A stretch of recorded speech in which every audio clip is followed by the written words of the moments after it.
présenter. Docteur Zuquier, je suis médecin de l'équipe mobile soins palliatifs de l'HAD Santé Service. Sylvie Atlanche, je suis une des deux infirmières référentes soins palliatifs de l'HAD Santé Service sur l'Est. Et pour ceux qui n'étaient pas là tout à l'heure, donc Sylvie Mulan, cadre de santé sur le pôle Est. Voilà, donc on va effectivement vous faire une présentation de la Fondation Santé Service. Peut-être si vous pouvez... merci, monsieur Ruby. Avancer. Voilà. Donc une présentation avec aussi les modes d'admission, une offre globale avec un guichet unique, des expertises, et notamment avec notre équipe soins palliatifs. Mais il y a aussi une équipe mobile de gériatrie, et puis il y a nos coordonnées. Mais donc là, la présentation est complète. On sera amené certainement à passer des choses plus rapidement pour voilà, vous laisser la possibilité de lire. Et si vous avez besoin, n'hésitez pas à nous recontacter. Alors, donc, pour la Fondation Santé Service, si vous pouvez passer la slide. Voilà, donc la Fondation Santé Service, en fait, est une structure qui a été créée par l'IGR et la Ligue nationale contre le cancer. Donc, c'est à la base une structure infirmière qui a été créée en 1958. Et ensuite, ça s'est développé. Il y a eu aussi de la formation qui a été mise en place, un service de formation. Ensuite, on s'est développé au niveau du médico-social, puisqu'on a aujourd'hui au sein de la Fondation Santé Service un SIAD dans le 92, un SIAD et un ESA dans le 93, et un SIAD et un ESA dans le 94. C'est devenu aussi une fondation reconnue d'utilité publique. On a porté les anciennes Maya, l'ancienne Maya aussi pendant quelques années. Et on a ensuite continué par le développement d'une branche conseil. On fait aussi du conseil en France et à l'étranger sur le développement de l'HAD et autres. On est donc dans le domicile. Domicile veut dire aussi qu'on a développé une structure de prestation de soins à domicile spécialisée dans la perfusion notamment. Ensuite, on a aussi développé une structure au niveau de la recherche et de l'innovation et on s'est agrandi pour la partie PSAD. Et dernièrement, en 2025, on a repris les HAD et SIAD de Clariane, ex-Corian. Et donc, ce qui fait qu'aujourd'hui, nous avons des structures à la fois une structure qui couvre toute l'Île-de-France, mais qui couvre aussi certaines régions en France. Si on peut passer à la slide suivante, merci. Donc aujourd'hui, c'est à peu près 2100 patients par jour que l'on prend en charge au sein de la Fondation Santé Service, donc avec des patients qui sont assez âgés, bien sûr, 34% des patients ont plus de 75 ans. C'est vrai qu'on est le premier acteur de l'HAD en Île-de-France et en France. Donc c'est une grosse structure. On a aussi une pharmacie à usage interne qui nous permet de fabriquer notamment les chimiothérapies et ensuite on les administre chez nos patients. Donc comme je vous le disais tout à l'heure, des structures satellites avec la formation, avec la recherche, l'innovation, la coopération internationale, la solidarité. On fait même des voyages maintenant de soutien et, à l'étranger, au Cameroun, au Sénégal, on a fait des actions de solidarité. Et puis donc, bien sûr, le médico-social qui aussi va prendre une part importante chez nous avec maintenant le rachat des structures de Clariane et dans notre organisation qui va aussi se développer. Si vous pouvez, slide suivante. Donc sur l'Île-de-France, on est présent, effectivement, on a découpé l'Île-de-France pour arriver à gérer l'ensemble en 3 pôles. Donc là, nous, on est les représentants du pôle Est, donc qui est basé maintenant à Saint-Denis. Sinon, il y a les mêmes structures qui sont positionnées, une à Cergy, une à... Alors, c'est plus Rungis maintenant, c'est Rungis, c'est plus Chevilly-la-Rue. Et on prend en charge sur chacun des pôles à peu près 650 patients à peu près par jour, en plus des patients en SIAD et en ESA, où on a près de 200 patients aussi quotidiennement. Et donc, comme je disais tout à l'heure, on a maintenant une extension au niveau de la France, dans différentes régions. Voilà, donc ce qui nous permet aussi d'apprendre et de la manière dont fonctionnent aussi les structures en région. Et c'est parfois un peu différent, mais c'est tout à fait intéressant. Slide suivante, s'il vous plaît. Donc, en ce qui concerne les modalités d'admission, avec une prise en charge multidisciplinaire. Slide suivante, s'il vous plaît. Donc, effectivement, l'HAD, on est un hôpital à temps complet, c'est-à-dire que c'est 24/24, 7 jours sur 7, 365 sur 365. On a des astreintes de nuit, enfin, tout est organisé. On est un hôpital, donc c'est comme un hôpital. La seule différence, c'est que nos patients sont chez eux. Voilà, c'est du domicile. Ils sont chez eux, donc ce sont nos soignants, nos infirmières, nos aides-soignants, nos cadres, nos spécialités à côté aussi qui se déplacent et qui vont, les assistantes sociales, les diététiciennes, etc., qui se déplacent et qui vont au domicile de nos patients. Pour apporter des soins médicaux. Alors, c'est sur prescription, prescription d'un médecin, à la fois hospitalier, de ville ou autre, mais c'est sur prescription, avec une charge en soins qui doit être importante, avec une technicité qui est celle de l'hôpital, avec aussi des médicaments de la réserve hospitalière, et avec une continuité des soins, avec une coordination pluridisciplinaire, et médicalisé. Voilà, donc il y a vraiment une prise en charge globale avec un projet thérapeutique intégré, une évaluation, une adaptation du domicile aux besoins des soins, une prise en compte de l'environnement, parce qu'on est au domicile, donc il faut aussi prendre en compte cet environnement, l'entourage aussi, les aidants, qui ont une part aussi importante dans la prise en charge. Et puis, il y a cette coordination avec les professionnels impliqués dans la prise en charge. Slide suivant, s'il vous plaît. Donc, au niveau de l'admission, elle vient soit de l'hôpital, soit elle peut venir des EHPAD, des SIAD, de la médecine de ville. Bref, il faut qu'il y ait une prescription médicale.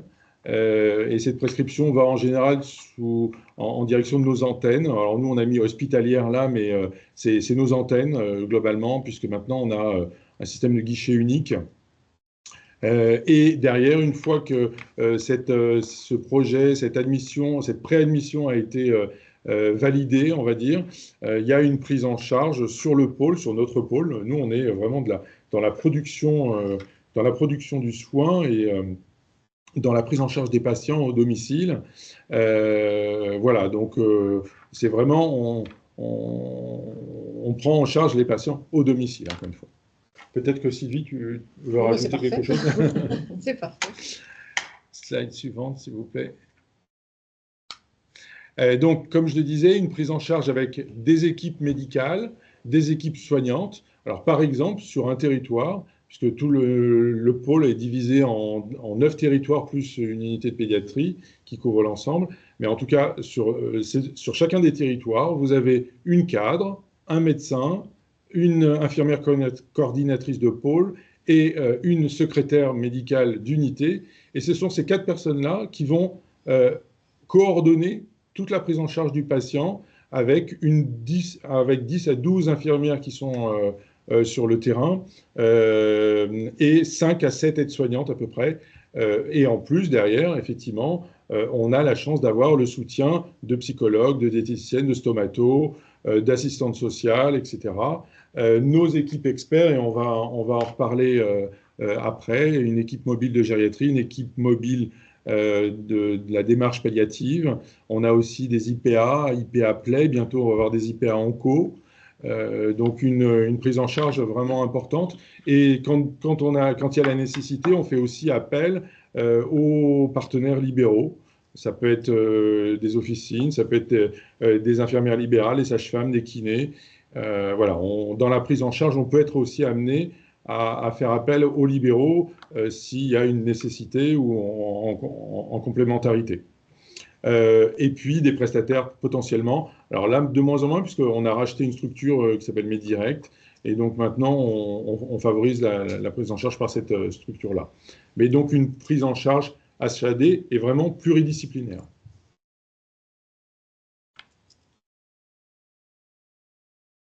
Donc, ouais, on peut passer. Une offre de soins effectivement globale avec un guichet unique. Ça veut dire quoi un guichet unique? Ça veut dire que, quelle que soit la pathologie, en fait, on va passer par, il va y avoir un numéro unique quasiment, et qui va permettre d'orienter ensuite vers la bonne organisation, le bon parcours, le bon parcours. Si ça nécessite, ça peut être un parcours HAD, ça peut être un parcours PSAD, mais potentiellement, ça peut être aussi du SIAD. On peut aussi être amené à ne pas prendre le patient et essayer de l'orienter aussi, de le guider dans une prise en charge vers des SIAD ou autres. Et on est, voilà, on travaille avec tout le monde sur le territoire. L'objectif étant de prendre en charge correctement nos patients de façon pluridisciplinaire sur un territoire. Encore une fois, on est une structure à but non lucratif, donc on a vraiment, notre objectif, c'est vraiment de prendre en charge du mieux possible les patients chez eux à domicile. Donc nos expertises, il y en a plusieurs. Encore, voilà. Une expertise en chimiothérapie. Comme je vous le disais tout à l'heure, on a une pharmacie à usage interne, donc on fabrique nous-mêmes les chimiothérapies qui sont administrées par nos soignants au domicile. Peut-être que Sylvie, vous voulez rajouter un mot sur la prise en charge de la chimio? Après, ça va être des prises en charge qui peuvent être donc répétitives. Du coup, ce n'est pas des patients qu'on prend au long cours. Par exemple, ça peut être des patients qu'on prend un jour toutes les semaines ou tous les 15 jours en fonction du schéma thérapeutique qui est prévu. Ensuite, il y a effectivement la partie soins palliatifs, mais on va y revenir. Donc, les plaies, les cicatrisations. Là aussi, on a des experts qui nous aident dans les prises en charge. Et on travaille avec les centres experts aussi, comme Saint-Joseph, par exemple, à Paris. Donc, il y a une prise en charge vraiment globale. Et puis, il y a la gériatrie aussi. On développe de plus en plus la gériatrie, on va en reparler un petit peu après, notamment avec notre équipe mobile de gériatrie et qui travaille aussi, on travaille aussi dans les EHPAD. On se déplace aussi dans les EHPAD. On prend en charge aussi des patientes en obstétrique. On fait aussi beaucoup de pédiatrie, de néonatologie et de la rééducation, puisqu'on a aussi une partie rééducation à chaque fois avec des spécialistes aussi. Voilà, donc différentes filières. Ce n'est pas les seuls, mais vous avez vu tout à l'heure, enfin vous reverrez dans la partie guichet unique toutes les prises en charge qu'on est en capacité de prendre. La slide suivante, s'il vous plaît. Et puis donc notre PSAD, effectivement, qui nous soutient dans des prises en charge qui ne sont pas de l'HAD parfois, sur de la nutrition, sur de l'antibiothérapie, sur du traitement de la douleur, etc. Donc voilà, là aussi il y a notre PSAD aussi a un service d'astreinte 24/24, voilà, et 7 jours sur 7, mais uniquement, uniquement fait par des professionnels de santé, effectivement. Donc nos équipes mobiles, tout d'abord celle de la gériatrie. Sylvie, je vous laisse peut-être la présenter. Vous pouvez passer la slide. Alors oui, l'idée c'est de travailler en fait avec les EHPAD et du coup notre médecin gériatrique aussi va vraiment dans les EHPAD rencontrer les équipes pour présenter un petit peu ce qu'on peut faire, éviter d'envoyer les patients aux urgences et des déplacements qui souvent sont inconfortables et peuvent complètement déstabiliser les personnes âgées. Donc on travaille aussi pour les prendre en charge directement du coup en EHPAD et donc voilà, éviter les hospitalisations.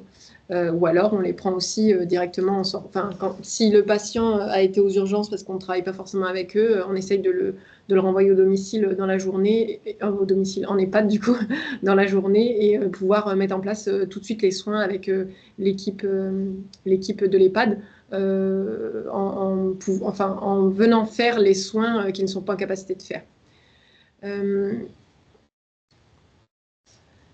Du coup, au niveau du rôle, ça a été un peu vite, j'ai pas tout vu. Les moyens, oui, du coup, il y a l'équipe mobile. Elle travaille aussi en lien direct avec les maths, c'est souvent des patients assez communs. Et puis, effectivement, on peut aussi s'appuyer sur notre équipe pluridisciplinaire avec les psychologues, les assistantes sociales, les diététiciennes qui interviennent aussi dans l'EHPAD, du coup.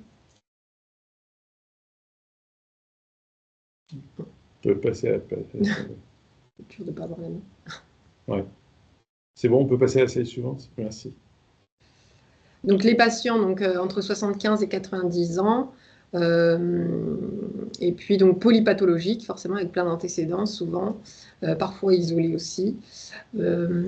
Et donc 22% des patients adultes pris en charge étaient âgés de plus de 75 ans en 2021. Et donc HAD en EHPAD, on a 4% de prescription HAD pour l'instant. Enfin, en 2023, c'est ça? Ouais, en 2023. Il faut qu'on remette à jour. Donc on va augmenter ce pourcentage. Et donc, comment est-ce qu'on peut collaborer avec nous? Si on peut passer à la slide suivante. On travaille beaucoup sur les dossiers dormants. Effectivement, c'est un dossier qui permet une préadmission et du coup, derrière, une prise en charge qui peut être réduite dans les délais. C'est-à-dire qu'un patient qui est évalué, pour lequel on a un dossier, si on est informé le matin, dans l'après-midi, normalement, on doit pouvoir le prendre en charge parce que déjà, tout le dossier a été préparé en amont. Et donc ça, c'est les équipes, l'équipe de mobile de gériatrie qui gère ça. Parfois, on a même fait une première admission où on a essayé un petit peu de cerner tous les besoins. On a fait les prescriptions anticipées.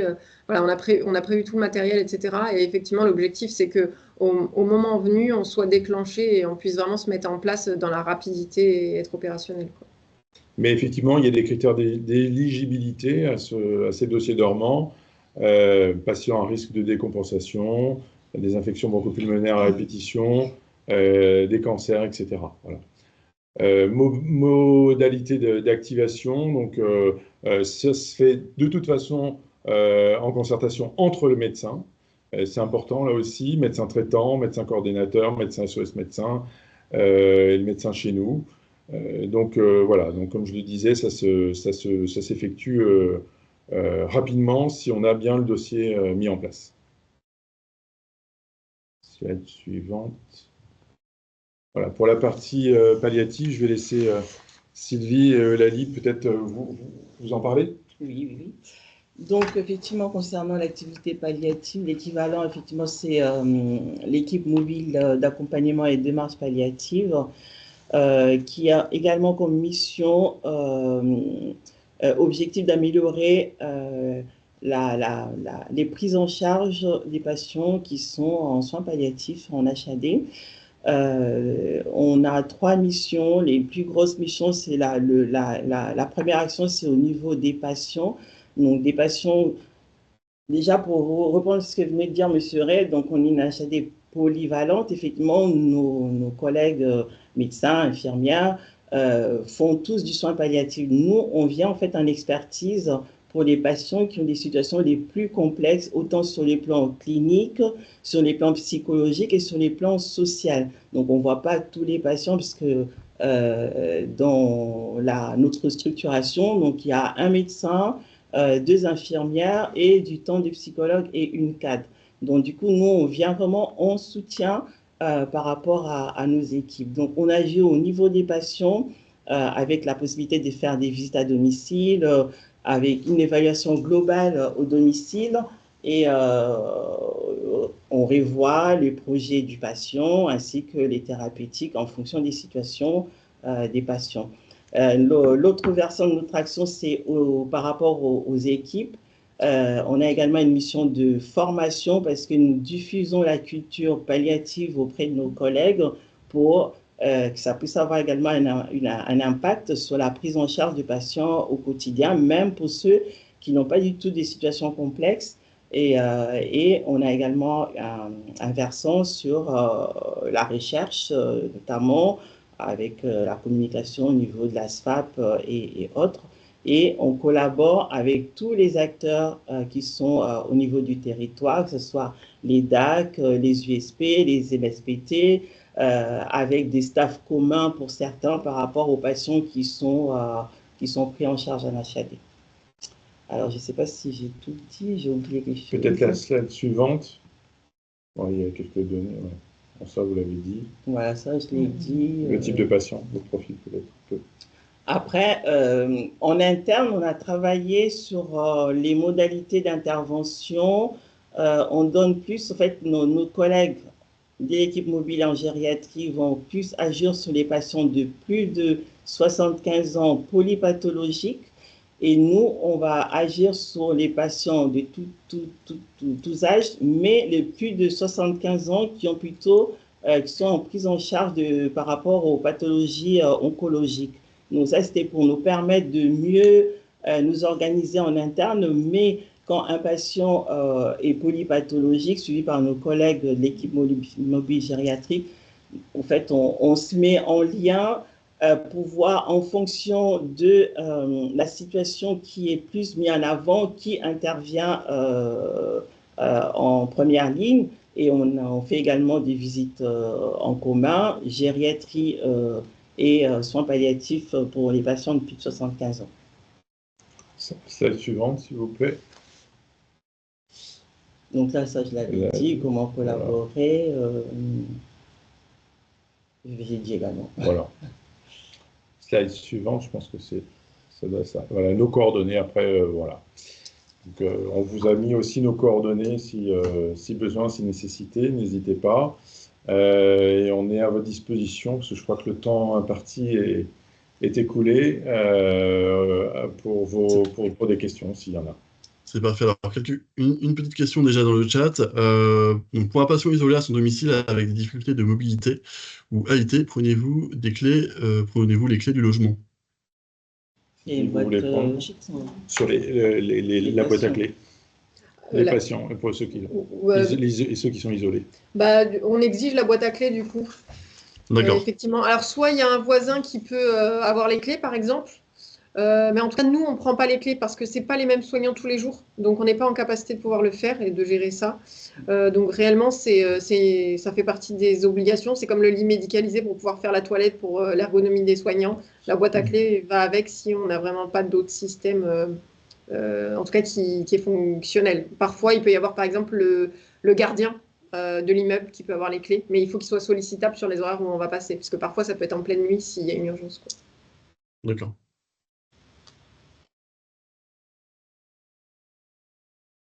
Est-ce qu'il y a d'autres questions? Moi, j'en profite, petite question. Si on vous interpelle, en combien de temps vous pouvez intervenir au niveau de l'HAD? On peut, ça dépend vraiment du motif, mais par exemple, voilà, avec les urgences de l'hôpital de Saint-Denis, par exemple, on intervient vraiment le jour même, le soir même. Bon, après, c'est un protocole un peu spécifique, mais sinon, le lendemain, on a beaucoup de prise en charge du jour pour le lendemain. Mais ça va vraiment dépendre, du soin et de la complexité. Voilà, parce que parfois, il faut vraiment qu'on ait une évaluation, qu'on voit tout le matériel qu'on doit mettre en place. Et puis, un petit peu des fois, on a des situations un peu exceptionnelles. Une infirmière libérale qui va nous appeler parce que voilà, il y a un patient qui s'est dégradé et qu'elle a vraiment besoin de soutien assez urgemment. On a quand même une capacité à se mettre en place rapidement. Mais s'il y a une complexité sociale, par exemple, au démarrage, ça peut être un peu plus long, l'organisation de la prise en charge. Et la complétude du dossier aussi. Hein. Plus on a d'informations, effectivement, plus ce sera facile pour nous d'organiser les soins et de prendre en charge le patient.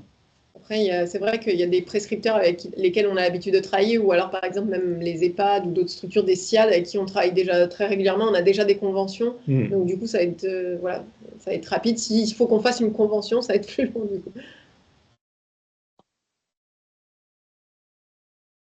On a une question concernant les missions du PSAD. Du PSAD, oui. J'ai pas entendu.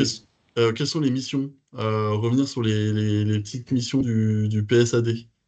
Ben, vous pouvez revenir en arrière juste sur la slide Bien sûr. justement où on avait où c'était effectivement indiqué. Vous avez alors tout ce qui est nutrition notamment, tout ce qui est antibiothérapie, voilà l'oxygénothérapie aussi. Voilà ici.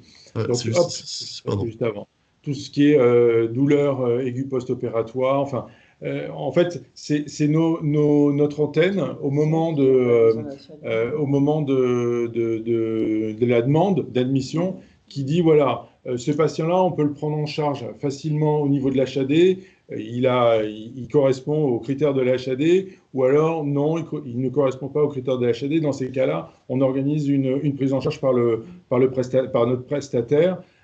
Par exemple, l'antibiothérapie, quand il faut passer 3 fois par jour, pour nous, ça va être compliqué. Nous, on passe en général maxi 2 fois par jour. Voilà, donc à ce moment-là, on peut faire intervenir le PSAD ou des infirmières libérales. Enfin, peut-être que vous avez peut-être d'exemples, d'autres choses. Oui, sur des prises en charge qui relèvent pas de l'HAD, en fait, qui sont pas assez complexes. Parfois des pansements simples, en fait. Pansements simples, par exemple, oui, c'est. Nous, on prend en charge des patients qui ont des pansements lourds qui vont durer 40 minutes, 1 heure. Voilà, de la vague-thérapie ou des choses comme ça, par exemple. Une petite précision, que signifie PSAD? C'est les prestataires de soins à domicile.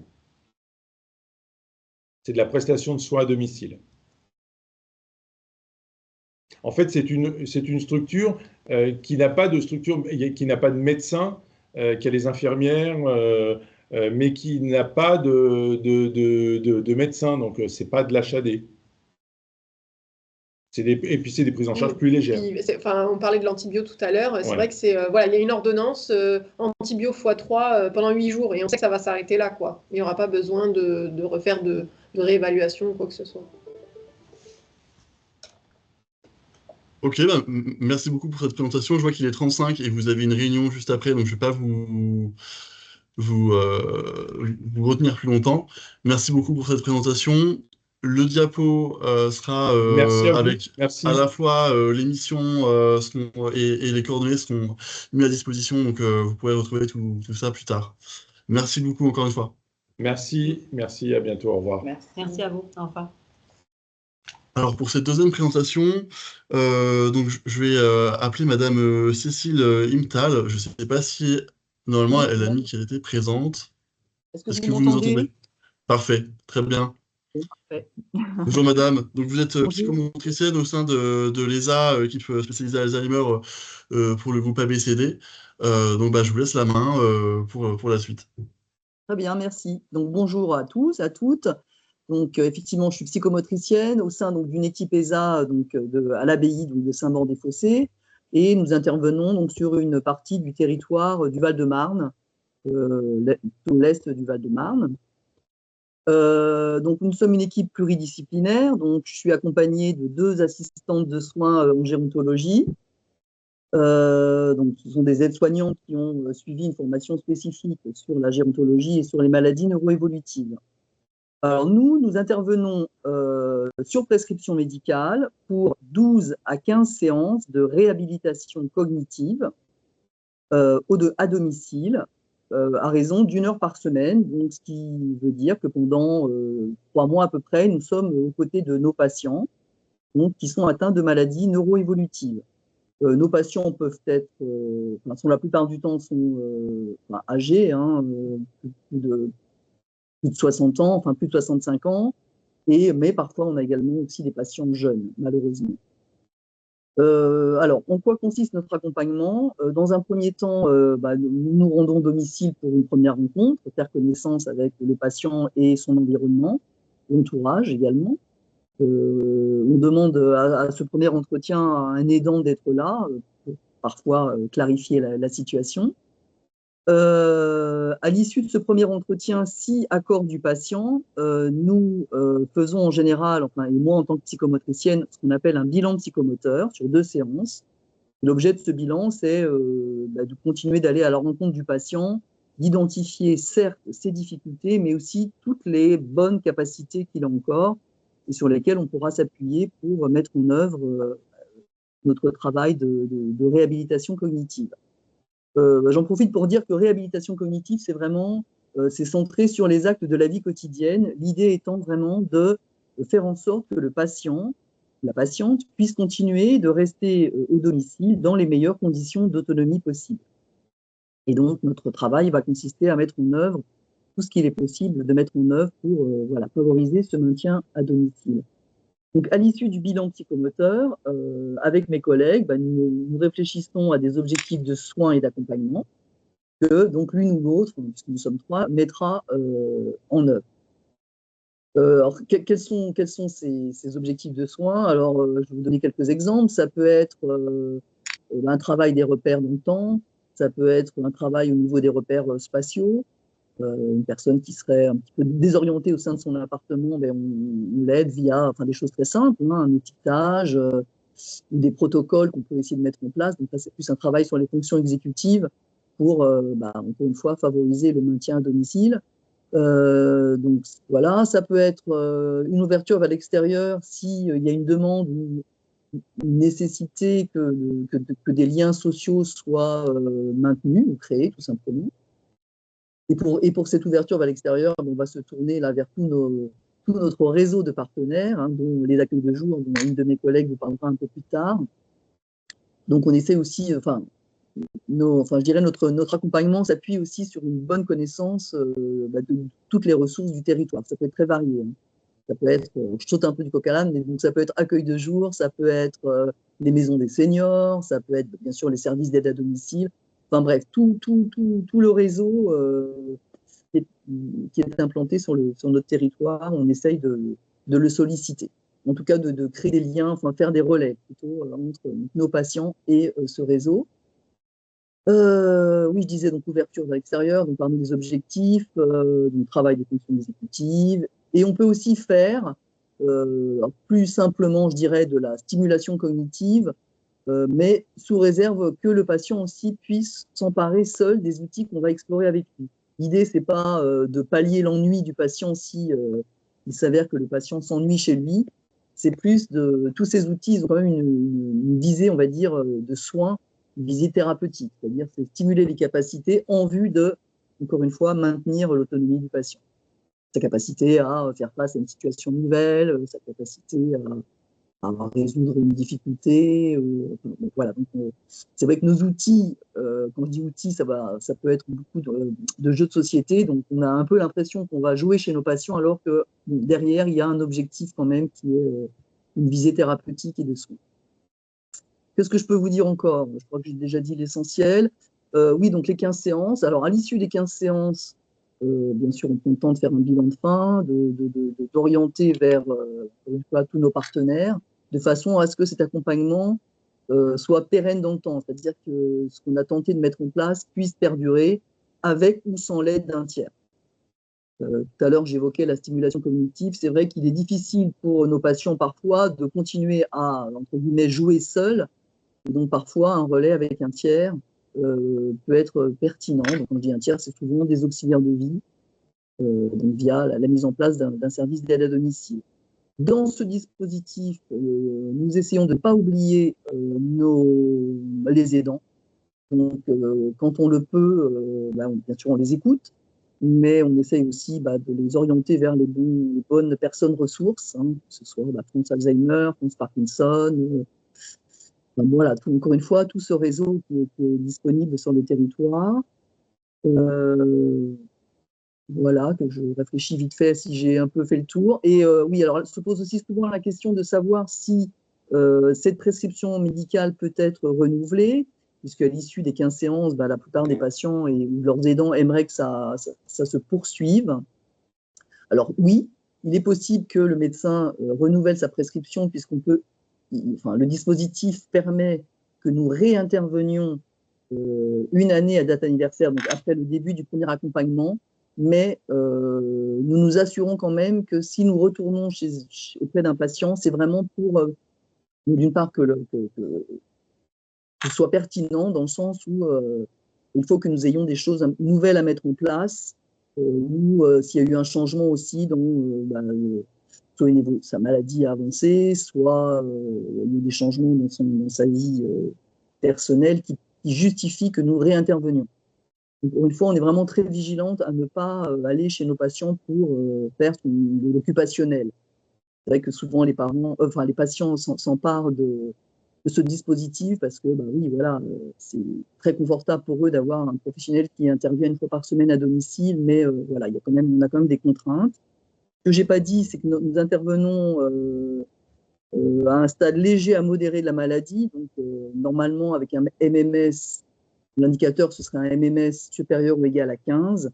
Alors il nous arrive encore une fois en fonction de la situation d'intervenir avec des MMS plus bas, si le patient est isolé, si rien n'a encore été mis en place. Donc voilà, s'il y a l'isolement social, des difficultés majeures font aussi qu'on ne va pas laisser le patient seul face à ces difficultés et de toute façon on interviendra et on essaiera de trouver les bons partenaires pour prendre notre relais. Donc ça peut être le DAC et ça peut être aussi le centre territorial de ressources. Voilà, nouvellement implanté sur notre territoire. Je pense avoir fait le tour, un peu rapidement, un peu dans le désordre, mais je pense que j'ai dit l'essentiel. Merci beaucoup. On a quelques questions, donc vous avez pu répondre. Donc concernant la complémentarité avec l'accueil de jour, donc vous avez bien répondu que vous étiez évidemment, vous pouvez faire le lien avec l'accueil de jour en complémentarité, c'est bien ça? Oui. Et d'organiser des visites très concrètement. Donc déjà, on est allé à la rencontre des différents accueils de jour qui sont sur notre territoire pour pouvoir aussi mieux en parler à nos patients et mieux évaluer si tel accueil de jour correspond mieux à leur capacité ou pas. Puis après, on essaye de faire des relais, effectivement, d'organiser des visites quand c'est possible, avant qu'ils ne prennent la décision, effectivement, de monter un dossier et de s'y rendre. Pour eux, c'est souvent un peu abstrait, accueil de jour. Pour peu que les accueils de jour, en plus, soient proches d'un EHPAD, bon, ça peut aussi être un frein pour eux. Deuxième question, donc ce dispositif est-il renouvelable? Donc les 15 séances, donc si j'ai bien compris, c'est 15 séances sur 3 mois, sur une période de 3 mois. Et c'est renouvelable à 1 an, date anniversaire du début de l'accompagnement. Au bout d'1 an. Mais encore une fois, sous réserve que cette demande soit pertinente. C'est-à-dire, effectivement, il ne suffit pas qu'il y ait une prescription médicale. Bien sûr, on va se rendre au domicile pour réévaluer la situation. Mais si on estime soit que la maladie a beaucoup avancé et que là, effectivement, la personne n'est plus en capacité de s'emparer de ce qu'on va pouvoir lui proposer, et malheureusement, on ne pourra pas intervenir. Encore une fois, on essaiera de faire des relais, mais on n'interviendra pas de manière concrète sur les 15 séances. Et si on n'a rien de plus à apporter que tout ce qui a déjà été exploré lors du premier accompagnement, on n'y retourne pas. Pour une fois, on n'y va pas pour faire des séances. Voilà, à tout prix. On oriente aussi, on insiste aussi, parce que parfois, les aidants ont eu connaissance des ESA via Internet. Pour nous, il est important aussi qu'un diagnostic ait été posé. Donc, on oriente aussi nos patients, si ce n'est pas le cas, vers des consultations mémoire, les hôpitaux où il y a un suivi relativement complet. Et oui, de façon à ce qu'un diagnostic soit posé pour qu'on puisse quand même aussi expliquer aux patients pourquoi on est là, sans forcément brandir le spectre de la maladie d'Alzheimer, à chaque séance. Mais en tout cas, voilà, pour nous, c'est quelque chose d'important que les choses soient posées clairement. Question concernant la prescription médicale. Alors, est-ce que vous pouvez être sollicité en dehors de la prescription médicale, par d'autres canaux, par exemple? Absolument pas. Il faut impérativement une prescription médicale. Donc, soit médecin traitant, soit un gériatre, un neurologue. Voilà, prescription médicale, oui, c'est impératif. Et quel est le délai d'intervention après la prescription? Alors, malheureusement, vous transmet la prescription. c'est une très bonne question.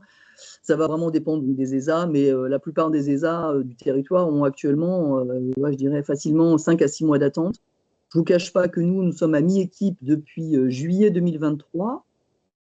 Donc, je vous laisse imaginer voilà, les dossiers qui s'empilent, voilà, et les demandes qui s'accumulent. Malheureusement, on n'arrive pas à recruter du personnel tout simplement. Donc, c'est très long. Les délais d'attente sont très longs. C'est pour ça qu'on est vigilant aussi à vraiment cibler aussi nos interventions. Quelqu'un qui est autonome chez lui, qui fait ses courses, qui fait sa cuisine, qui sort, qui a quelques activités, même simples, honnêtement, il n'y a pas de raison qu'on intervienne. Pour peu qu'il ait aussi une prise en charge en orthophonie, une prise en charge en kiné, enfin, vous voyez, on ne va pas surmultiplier les interventions. Bien entendu, on ne se substitue pas au travail de l'orthophonie. Je vous dis ça parce que parfois, il y a des médecins qui avaient précisé, voilà, pour pallier l'absence de l'orthophoniste. Bon, certes, certaines de nos outils peuvent être les mêmes que ceux utilisés par les orthophonistes, mais voilà, on ne se substitue pas au travail de l'orthophoniste.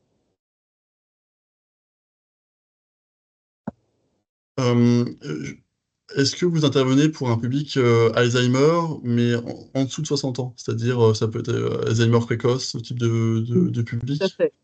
Oui, tout à fait. Là, il n'y a pas de limite d'âge. Pas de limite d'âge, d'accord. Par contre, là, ce sera plus difficile, effectivement, de trouver des relais adaptés à l'âge de ces patients jeunes. Mais bien sûr, on intervient. D'ailleurs, par rapport à notre liste d'attente, nous, dans notre équipe, on a fait le choix. On ne fait pas attendre nos patients, les demandes pour des patients jeunes, parce qu'en général, on sait que la maladie est quand même galopante, et on ne fait pas attendre non plus les patients qui sont isolés, qui sont dans un isolement important. On essaye d'intervenir là assez rapidement, parce qu'on estime qu'il y a une question d'urgence. Bon, ça, c'est purement, voilà, c'est un choix d'équipe. Et dernière question du CCAS de Charenton, le dispositif est accessible sur prescription. Est-il connu des médecins libéraux? Est-ce que vous avez Alors, oui, enfin, oui et non, parce que c'est sûr que la communication, c'est un métier, c'est pas le nôtre. Alors, quand notre ESA s'est créé, on a effectivement communiqué auprès du réseau de médecins de notre secteur, oui. Après, c'est sûrement un travail qu'il faudrait refaire, mais comme je vous dis, on a déjà 6 mois d'attente pour voilà, accompagner nos patients. Très honnêtement, ce travail-là, on n'a pas le temps de le faire. C'est pour ça qu'on répond volontier voilà, à la solution, à la sollicitation que vous avez faite auprès de notre équipe pour voilà, faire connaître notre ESA. Et quand c'est possible, voilà, bien sûr, on essaye d'intervenir dans ce genre de rencontres pour faire connaître les ESA, évidemment. Je vous en remercie. Je vous en prie.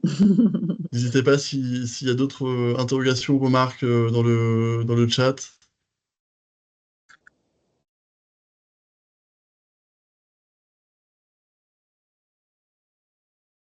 Est-ce qu'on pourra vous mettre les coordonnées de l'ESA en compte rendu? Bien sûr, bien sûr, bien sûr. Super. S'il n'y a pas d'autres questions, on va pouvoir passer à la dernière intervention. Je vous remercie beaucoup, Madame Imtal. Je laisse encore quelques secondes. On passe, je vous propose de passer à donc Madame Amandine Marion, donc, qui est adjointe de l'accueil de jour pour le groupe ABCD.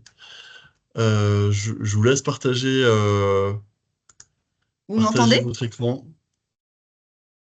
Oui, très bien. Ah, super. Alors. Super, on voit le partage. Merci beaucoup. Donc, bonjour tout le monde, je suis Amandine Marion, adjointe des accueils de jour du groupe ABCD. Je vais juste... Est-ce que je peux passer... Voilà, je vous mets le sommaire. Déjà, je remercie ma collègue Cécile Imtal pour son intervention, la Fondation Santé Service également. Merci Monsieur Duby pour... On est quand même très souvent en lien avec le DAC 94. Juste pour un petit rappel, le groupe ABCD représente 4 résidences pour personnes âgées avec toutes ces résidences, un accueil de jour qui y est rattaché. Donc, il y a la résidence de l'abbaye de Saint-Maur-des-Fossés, les Bords de Marne de Bonneuil, la Cité Verte de Sucy-en-Brie et la Cristolienne de Créteil. Donc, qu'est-ce qu'une structure d'accueil de jour? Alors, je vais juste, excusez-moi, réduire ça. Il s'agit d'un lieu où les personnes âgées de plus de 60 ans en perte d'autonomie peuvent venir sur une journée ou plusieurs jours par semaine en fonction d'un projet d'accompagnement personnalisé, donc les PAP. Juste une petite précision, quand on accueille les personnes, nous avons une première période d'adaptation et on propose en priorité une première journée et on évalue au fur et à mesure du temps comment les gens se sentent et on en vient après à proposer éventuellement une deuxième journée. Les structures proposent un accompagnement personnalisé par le biais d'activités thérapeutiques ou occupationnelles et l'accompagnement inclut aussi les services de restauration et de soins.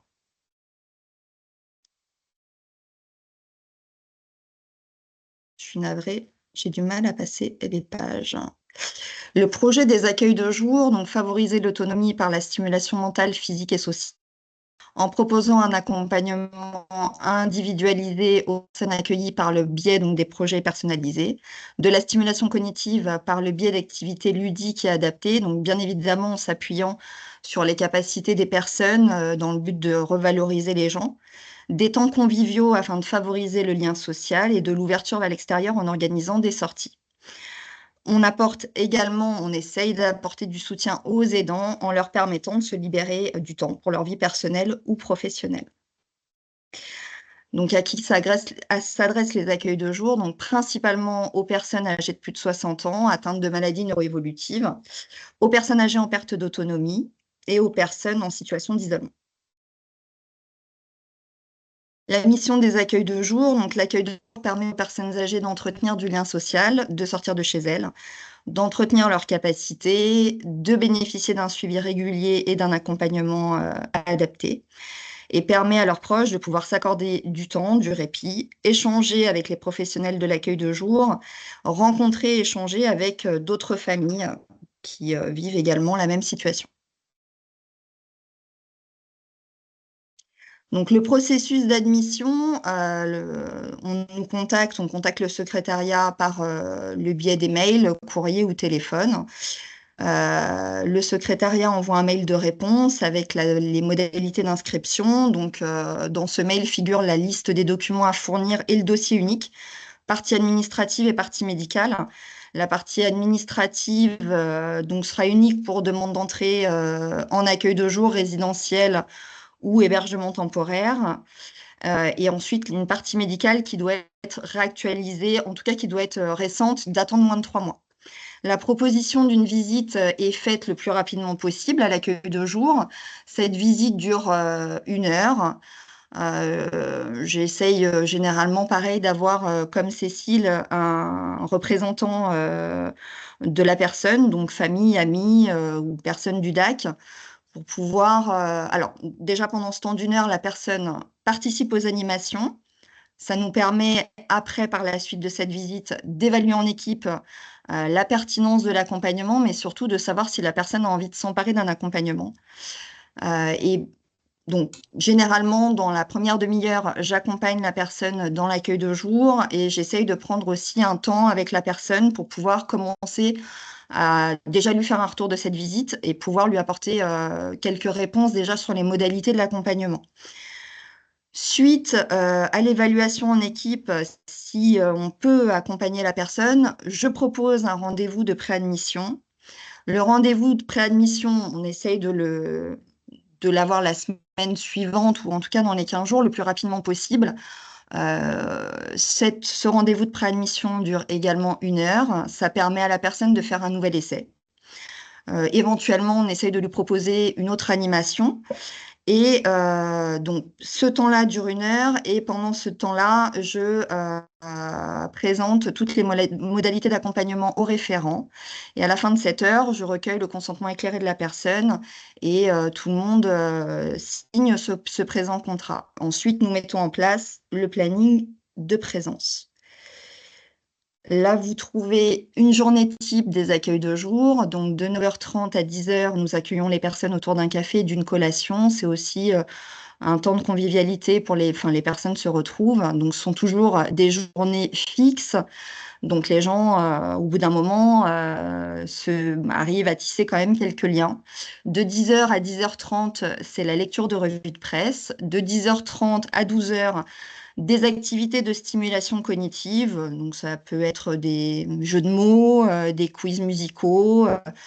Donc voilà, de 12h à 12h30, le repas au restaurant. 13h30 à 14h, il y a un temps de repos. Ça peut être de l'écoute musicale. Beaucoup de gens aiment bien lire des magazines également. Certains se reposent un petit peu. Et donc de 14h à 16h, reprise des activités ludiques, jeux de table, sorties, intervenants extérieurs. De 16h à 16h30, goûter et départ. Alors, c'est vraiment une trame, mais voilà, il y a une diversité de l'offre avec des prestations complémentaires. Donc, au niveau de la stimulation cognitive, on a l'association Arts qui vient faire de la visite virtuelle musée. Donc, c'est le musée qui vient à nous. Donc, bien évidemment, toujours sous couvert de stimulation cognitive. Intervention d'un conférencier en fonction de la demande des bénéficiaires. Donc, il y a tout type de conférences. Et puis, quand les gens ont des idées en particulier, elles n'hésitent pas à solliciter le conférencier. De la stimulation motrice avec des séances de boxe adaptées, des ateliers marche-équilibre. Après, des jeux d'extérieur tels que des jeux de pétanque, multi et des promenades. Au niveau des sorties culturelles et l'ouverture vers l'extérieur, les animatrices organisent des visites au musée, des sorties sur Paris, châteaux, cinéma, etc.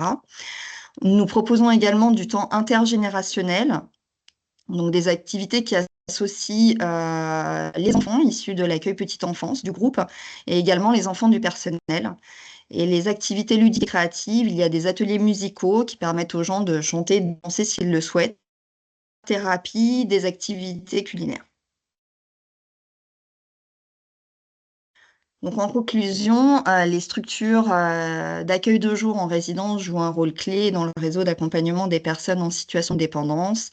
Elles contribuent à améliorer leur qualité de vie, à préserver leur autonomie et à soutenir leur entourage, tout en s'adaptant aux besoins spécifiques de chaque usager. Et donc, l'accueil de jour reste un service inscrit dans le temps, mais qui permet d'apporter un soutien et un diagnostic structuré lorsque l'évolution de la maladie, de la pathologie de la personne nécessitera une réorientation vers un service plus adapté à ses besoins.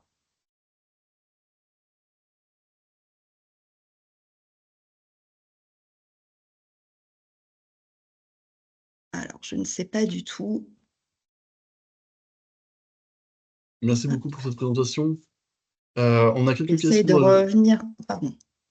Excusez-moi, Monsieur Duby. Je vous en prie. Vous souhaitez revenir sur une page en particulier? Non, non, pas du tout. J'essayais de retrouver en fait votre visage. Pardon. Ah, super. Merci beaucoup pour cette présentation. Juste quelques petites questions. On a du coup le coût de l'accueil de jour qui est pris en charge par qui? Pardon, je n'ai pas bien entendu. Une question concernant le coût de l'accueil de jour. Donc, alors, c'est en fonction. Ouais. Les accueils de jour, le coût est en fonction du GIR. Donc, les GIR 5 et 6 sont sur une fourchette de 35 €, les GIR 3 et 4, 40 € et les GIR 1 et 2, 45 €. Il y a une prise en charge, une légère prise en charge qui est faite par l'APA. Et il y a également un crédit ou une réduction d'impôt à hauteur de 50%. Ok. Il n'y a pas de prise en charge par la sécurité sociale. J'imagine que l'APA en prend une partie, puis il y a un forfait hébergement pour les repas à l'animation, c'est bien ça? Il y a un forfait hébergement journalier, et à cela s'ajoute le forfait de la dépendance. D'accord, comme un EHPAD en fait. C'est ça. Ok. Y a-t-il des activités plus physiques? J'imagine que vous pensez peut-être à vos sports adaptés pour les personnes âgées? Alors, il y a de la boxe adaptée qui est mise en place et également les parcours marche et équilibre. Mais on l'adapte aussi à la capacité de chacun. Donc, la boxe adaptée peut se faire debout, peut se faire assise, mais voilà, on respecte aussi le rythme de chaque personne.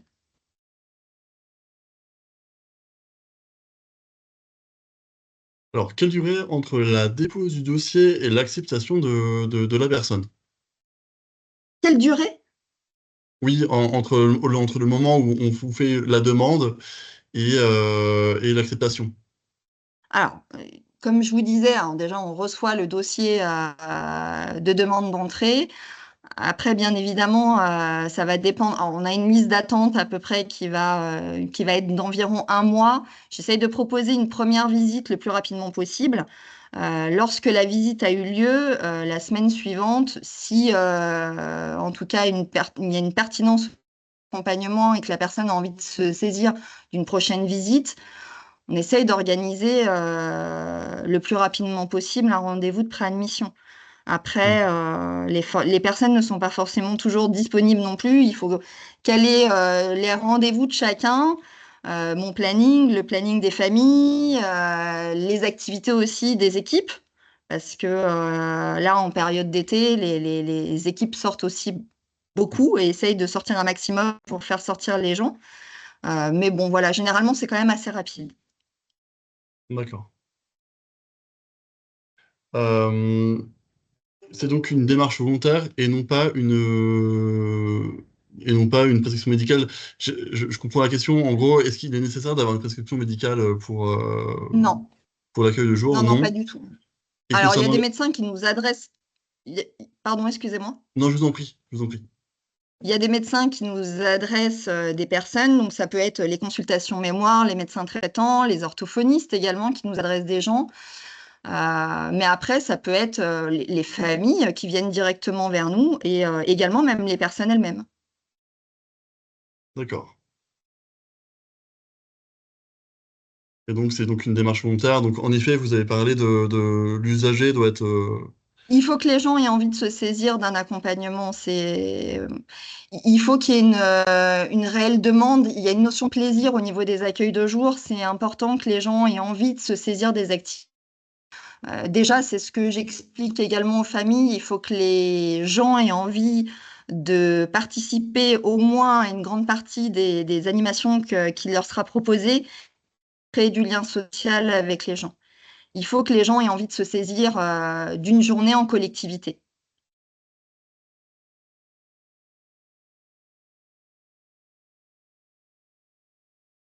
Merci beaucoup.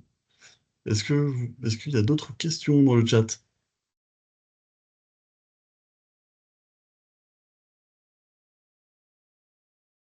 Je pense que c'était très clair. En tout cas, merci beaucoup pour cette présentation. Merci à vous. Merci pour, aux 3 structures qui ont accepté de présenter leur offre. Si jamais il n'y a pas de questions, on va pouvoir s'arrêter là. Alors, sur la question du maintien à domicile, je pense pouvoir le dire. On va sans doute en refaire avec d'autres structures, d'autres webinaires pour la fin de l'année. Si tout est bon pour vous, eh ben, je vais vous dire merci beaucoup au public, aux présentateurs, et puis je vous dis à la prochaine fois. Donc, normalement, il y aura donc une prochaine visio donc, au mois de juin. Donc, je vous transmettrai la thématique par mail, comme toujours. Et puis, je vous dis à très vite. À très vite. Merci, au revoir. Au Merci revoir. beaucoup.